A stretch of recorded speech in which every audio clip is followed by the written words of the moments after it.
Who said Leeds would struggle in the Premier League? Welcome back to Where Whites Walk. Leeds 1, Everton 0. We are reviewing, the return of the Premier League to Elland Road. We've got Chris back with us, whose voice has just about survived last night's game. Thank you very much for joining us. Lots to talk about. Of course, we're going to review the Everton game. We'll talk about the brilliance of Tanaka. We've got the Arsenal game to look forward to, and new signing, of course, potentially on the way as well. So lots to digest. Plus, we're looking at the Leeds home kit and getting Chris's view on where that sits on his favourites. And we're looking at all the people that departed in the summer as well. Did the club drop the ball on any decisions? So tons to get through. But of course, Chris, we're going to start with last night as it is in terms of recording this image. I absolutely love, which is going on social media. Sums it up. Not sure Tanaka enjoyed that too much, but good game for you. I mean, the atmosphere was great. As an Evertonian, I can only say, thoroughly deserved it. We just didn't turn up for 45 minutes, and no one can complain about the result, however it was achieved. Yeah, I think being in the stadium last night, it was really, really good. It was one of the best I've heard in a while, and I was really surprised with how well we played. I think we controlled the midfield, and I don't really think our defence were ever put under any massive pressure. Still, I think we lack a bit up top. We had a fair few chances that I think could have gone different if we had someone to put them in. But again, I can't really complain. Lots of plaudits to take from lots of players. Fair few injuries as well to deal with. We'll hopefully Ampadu isn't too serious, and we'll hear in the coming days about that. But lots of my friends who don't watch the Championship at all were on WhatsApp last night saying this Tanaka, or Tatanka as one of them called it, the old WWE wrestler, so he's good, isn't he? It's frustrating for Leeds fans, isn't it? Because you've been watching him for so long now, you know how good he is. But Ben says absolute steal, huge performance since they got injured, and obviously previously when he came on late, he showed a level of ball security and progression that others haven't. I want to actually see him play higher as an attacking 8 or a 10 later this season too. So 2 points to you. Just how good is he? And do you agree with Ben's wishes? Yeah, I think he's been an incredible find for us. It only cost us £3 million, so that is an absolute steal, because I think he will be one of our standout players this season, and I think there'll be a lot of clubs in for him next summer. So hopefully we can keep hold of him. But he dictated the game yesterday, didn't he? And he was just fantastic on and off the ball. I think he's really could push up into that 10 role. I think he's got the calmness on the ball, and he likes to take a shot as well, something that a lot of our midfielders haven't done in the past. So it's really nice to see, and I think, long live Tanaka. Okay. We'll talk about stats in a minute as well, but let's talk about that penalty then. First of all, take your white rose glasses off for a second. If that's the other end, you're seething, aren't you? Yeah, I mean, from where I was sat in the stadium, it looked like a penalty just because of how it deflected. But I was sat to the side and not the side of his arm. Having watched it back, I'm glad it was given. But I think if that went against us, especially in the 85th minute, what it was, I would have been very, very angry. And I don't agree with I don't agree with Carragher or Neville either saying it was a clear penalty, because I think at the end of the day, he's lent into the ball, but his arm is behind his back, really, isn't it? And I think he's very, very unlucky. But again, I'm not going to complain. Yeah, and that's not the first time this season you'll end up saying the words "I don't agree with Carragher" or Neville either, because they used to be quite good in recent years. They just talk absolute drivel, especially Carragher. Look, what's he supposed to do with his arm? But in terms of whoever's who stepped up for it, were you surprised that it shows bottle, doesn't it? Just come on, it's your first game, and then the coolness and the calmness. It's just it's going to be a big play for you. Yeah, to be honest, when he came on the pitch, there were a few things he did, and he looked very slow in and the pace of play that a few times he'd sort of turned his back, expecting the ball to go over the opposition's head, and it just didn't, and he was just sort of caught in no man's land. So I was very surprised when he stepped up. But obviously Peru's the number one taker. He'd gone off. Strauch has been deputy at times, but he's missed, and he missed one last season, and he sort of does the lackadaisy, like stroll up and try and roll it, which I hate. So it was very nice to see him just comfortably strike it into the bottom corner. And Pickford went the right way, and he dived early as well, and he still got nowhere near it. So it must be those T-Rex arms of his, because I think if he don't start that. I mean, it could have been saved, but it just looked like it was so neatly tucked in. Very good penalty. I think we do wonders for his confidence. Yeah.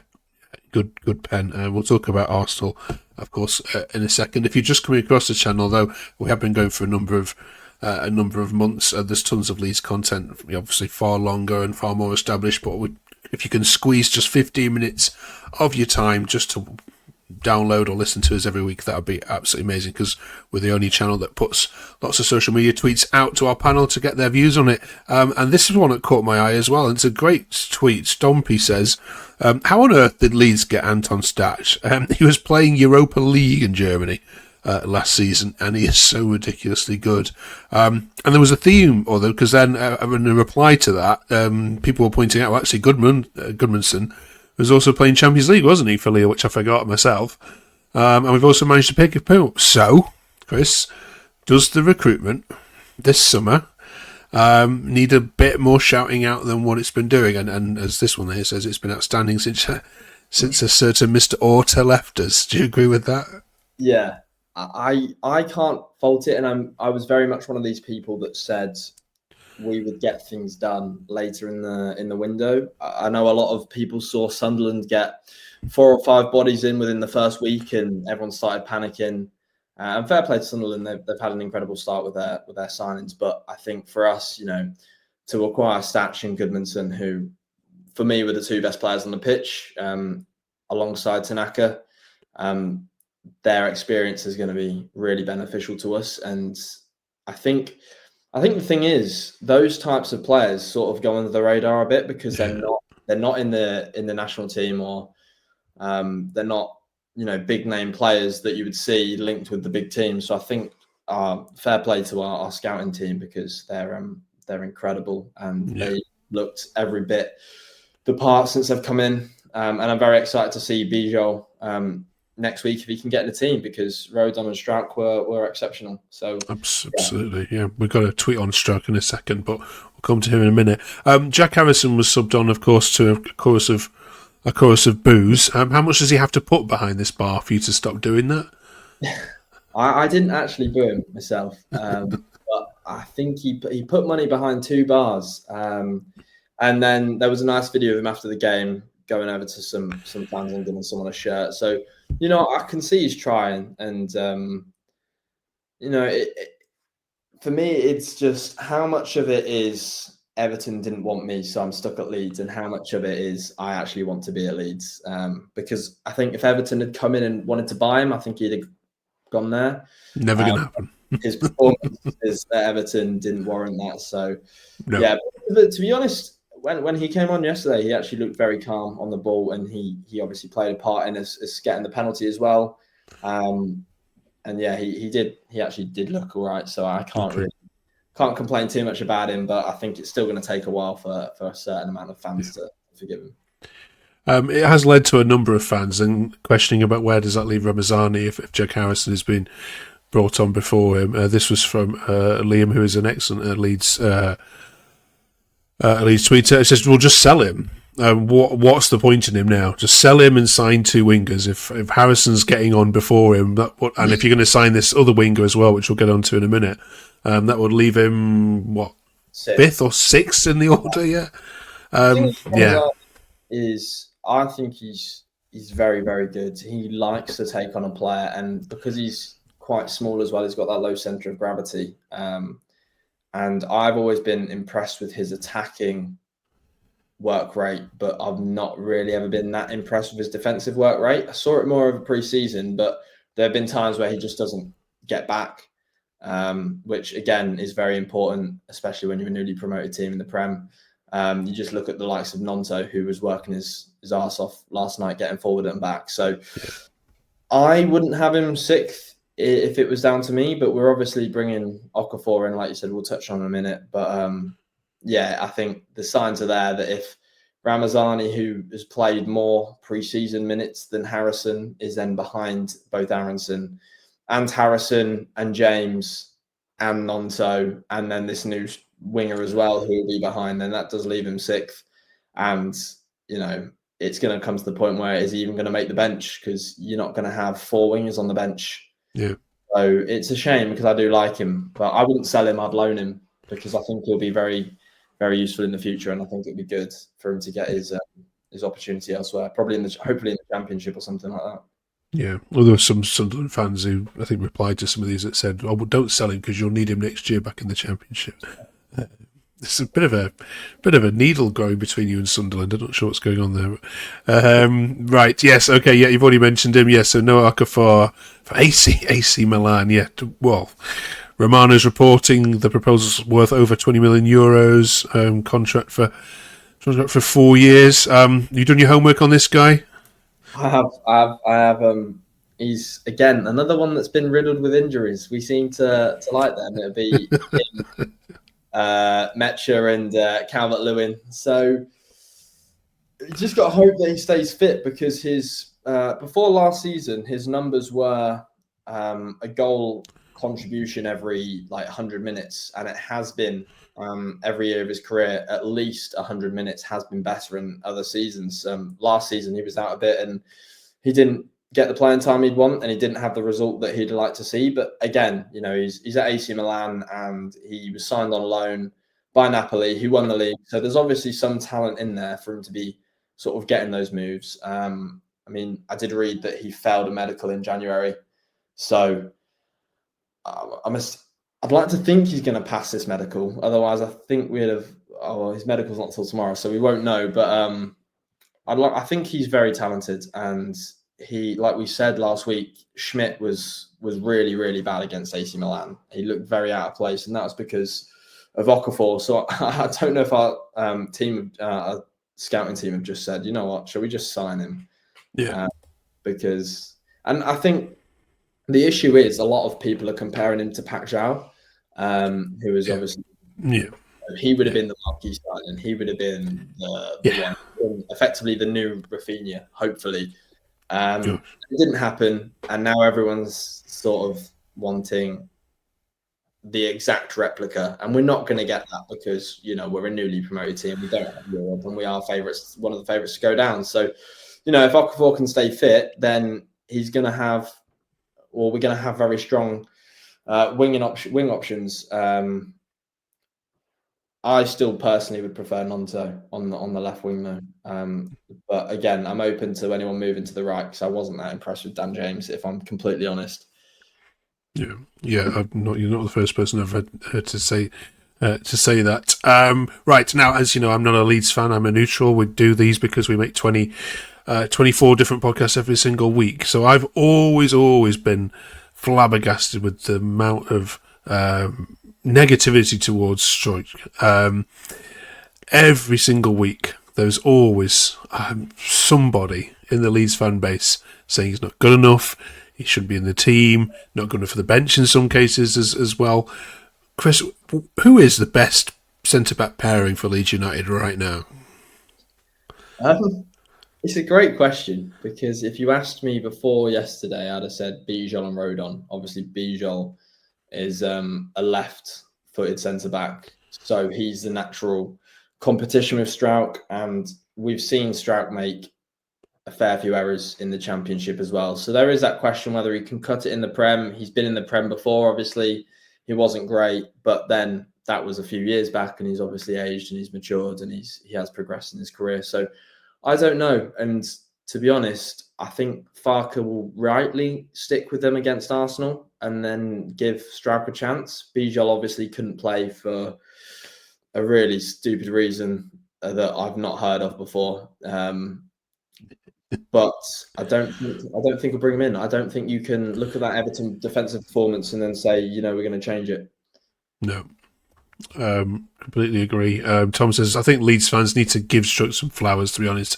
He's forever underrated by our fans, yet he was really, really good tonight. Yeah, against an inept Beto, to be fair as well, which is, it's going to certainly have a tougher time of it on Saturday evening. I'll promise him that. Well, I mean, Gyökeres, he didn't impress me at all. So hopefully, the performance against Man United turns up, because he looked very much like a donkey on the ball at times. Couldn't control it. So hopefully we have that to go up against. But I'm sure it'll be a much tougher task. All right then. Do Jones a quick subscribe, please, if you haven't done already. That'd be amazing. Our target is to get to 150 on this particular episode. That'd be absolutely brilliant. Right then, let's have a quick chat about Arsenal then. First away game. Obviously, Leeds are fantastic away support. Sell out every single ground. This one's been sold out for a while already. I'm not going to ask you if you take a draw, because of course you would. But what does he need to change in approach in away games, particularly against those where, this is a free hit for Leeds, isn't it? In terms of if you are going to stay up, these sort of games are gimmies. Yeah, I think it's going to be a very tough task, and I'm not expecting to walk away with anything. It could be one of those where we get battered. It could be ones where we lose narrowly. I'm not sure. I think looking at last night's performance, it's hard to say what I would change from a defensive point of view, because we looked so compact and solid. And I think there was only one time that I was sort of holding my breath. And again, the midfield, if Ampadu's fit, go again. I think we will be a bit more defensively set up. But for me, it's just we're going to need the attacking options, because when we get that ball, we're going to want to hold it up and we're going to want to progress, and we don't want to just lose it and then have the pressure come back on us again. So I think defensively, the same. We're just going to need to do a bit more up top to support the defence. Yeah. Is Farke capable of that? I watched a lot of Leeds last season in the Championship, and even against, the teams like Burnley and Sunderland, right at the top, rarely did we see him go defensively, but he's got no option here, has he? Yeah, I think everyone's capable of changing up a bit. And we've seen it a few times in pre-season when we've changed the formation a few times, but honestly, I'm not sure. In a nightmare scenario, he'll probably start Gruev. I know when we wanted to go defensively a few times last season, we went with Gruev instead of Tanaka. I don't think he'll do that. I think that'd be a massive mistake. But again, Gruev is more defensively solid. So, it wouldn't surprise me at all if that was the case, especially if Ampadu is carrying a knock. I would expect to see Gruev in there. And we'll have to see how it goes. But no, it's like you said, it's a free hit, and I don't expect much. Okay, let us know in the comments, please. Type now, what would you do? How would you set it up any differently to Monday night? 2 items to go before we finish. Don't go anywhere. We'll get Chris's view on this, what I think is a pretty smart new Leeds home kit. But first of all, let's have a quick look at the departures from the summer. Now, this is from transfermarket.com, so it might not be entirely up to date and accurate. But the question here, Chris, is before we plough into your new signings over the next couple of weeks, have the club dropped the ball here on any of them? Could any of these still have done a job for you, had they wanted to, of course, in the Premier League? Start with Christensen and Firpo for us. Well, Christensen is irrelevant, really. We got 6 million from him. He can move on. I know he's had a good couple of seasons out on loan. Never ever going to be welcome back to Leeds, really. It wasn't good enough. Firpo, love him. Would have liked him to stay. Was worried that we wasn't going to find a good enough replacement, but Goodmanson looks every bit of class that Firpo lacked in the Prem. As good as he was in the Championship, I'm not sure how he would have been in the Prem. So, he goes with my best wishes. Verba, again, loan transfer, probably will leave at the end of the season. Not too fussed about that. Joseph, can go for all I care. I think he's been very unprofessional. I know a lot of people. I've seen a lot of people take his side. I just don't think at the age of 21 you can be dictating your own career like that. I mean, almost throwing himself, and he's at the level of refusing to play and refusing to train. So, I hope he has a good loan move, and I hope he cuts it in Spain so we can sell him for a bit more money. Ella would have liked to have sold him, really, because next season he goes for free. But again, well, our Hull fans are delighted with him already. So I mean, they obviously was there last year as well. But I think he's a good Championship player, but he's never going to get into a team in the Championship like Leeds. And he'll be able to show what he can do, and he already is showing what he can do at Hull. And I wish him all the best. The same with Charlie Crew. Joshua was massive in terms of inspiration and motivation, and was a big fan favourite. And even yesterday, he posted on social media of him and his family all watching the game in their Leeds shirts. So, I'd love for him to find another club, because I think he's more than capable of helping out somewhere. But again, you can't keep players on sentiment. Solomon, there's a lot of debate about whether we wanted him back or not. I think we might have wanted him back, but I know he wanted to stay at Spurs and fight for his place. And now there are reports coming out that he wanted to go to Leeds because he's been told that he's obviously not needed. We obviously don't want him anymore. That's what we're going into Ocker for. Yeah, we don't need any more wingers, do we? Exactly, yeah. And Raphael was a solid player, and I wish him all the best at Rangers. But again, he's not gonna cut it in this team on with so. I know it was a low move, but when Rothwell came in, I think some people threw their eyes up a little bit, going, "What are we doing with this?" Because I don't think he did too well at Southampton on his previous one. But he was amazing, wasn't he, in that centre of that pitch, especially with the injuries that you had to centre midfielders. One of the reasons I think you got promoted was Rothwell. So and he could take that piece too. So absolutely. Right then, finally this week, then we're looking to the next couple of weeks. We're looking at all the kits and getting your opinions on whether or not these are good ones or not. I know there's not much you can do with the Leeds kit, is there? To be honest, I mean it's white, it's blue, it's yellow, it's a little bit of something. But some criticism, Chris, that this is too similar to last year's. Your view on it? It's almost identical, isn't it, really? The trimmings have changed around the collar and the sleeves, which add a nice addition. But yeah, like you said, there's not much you can do, but it is very similar. And yeah, I don't like the side patch either, the black side patch. I think it really just makes it look a bit tacky. But yeah, I think it looks... If you'd presented this to me without me having seen what last year's shirt was, I'd have said it was fantastic. Yeah, I mean, at least we haven't had the fallout of the red and the Red Bull this year. I mean, people have just got used to that now, haven't they? Yeah.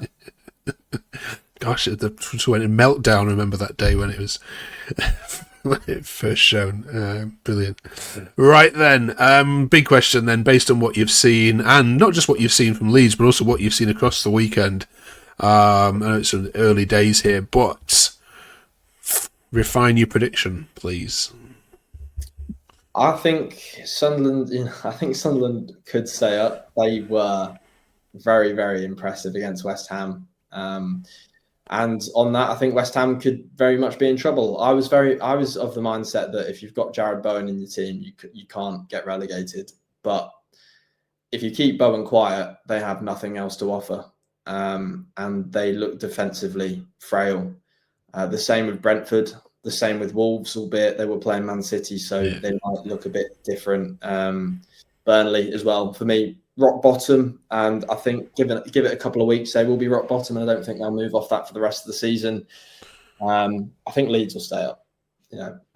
I think we'll struggle, but I'd like to think we stay up, and I would like to think Sunderland stay up as well, actually. And I hope we both do book the trends, and I think Wolves, Brentford, and Burnley. And I think West Ham will stay up. We'll take that. Absolutely, we'll take that. Based on what I watched last night, I'll end the season on that prediction now, please. Right, thank you very much, Chris. Thank you, of course, very much for watching. Next week, of course, we'll be looking ahead to Newcastle. Is it Newcastle after this? Newcastle, Arsenal, 5:30. Yeah, Arsenal, but then the week after we'll be yes, looking ahead to Newcastle. Yeah. Yeah, brilliant. Okay, so we'll look ahead to that game, of course, as well, and look at the away shirts as well, and start to talk to Chris and to Jacob, who'll be back next week as well, about the new signings. Thank you very much for watching. If you can spare 20 minutes a week, it'd be great. Drop us a quick like and subscribe, turn your notifications on, and we'll see you every Monday from 6 o'clock. Have a great one. Thanks for watching. It wasn't a penalty.